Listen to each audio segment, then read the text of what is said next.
rats laugh.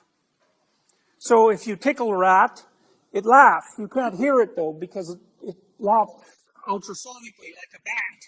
But if you record the rat giggling and then slow down the tape, then you can tell that the rat laughs. And rats need to play, and most mammals need to play in order to socialize them. So one of the things, you can think about this when you're parents too, and this is probably especially relevant for the men, because one of the things you might ask is, what role do men play in the socialization of children? And one thing that men really do seem to do with kids is to engage in rough and tumble play, especially once they're a little older than 2, say 2 to 5 or something. And kids love that. They absolutely love rough and tumble play. Gets them so excited that, you know, they get out of control fundamentally.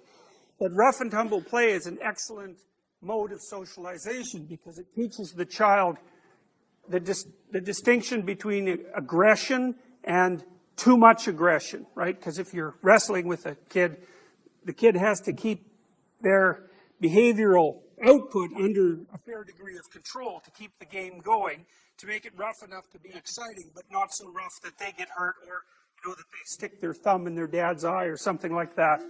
And you can think of that from a Piagetian sense too, because it's a game. But imagine that if you're trying to figure out how to configure yourself around other people, if you haven't had that rough and tumble play, you don't really know where the boundaries of your body are, you know, and you don't know how much you can take and how much you can be stretched and how much you can be thrown around, and when something actually hurts rather than is frightening. And so all of that intense sort of play that boys in particular are likely to engage in, although girls also like it, seems to be very useful for teaching children about how to engage with the world and with other people in a physical way. And that's one of the physiological foundations for higher order socialization. So it's very useful. I mean, I've also often noted that children who haven't had the opportunity to engage in physical play, they're kind of awkward.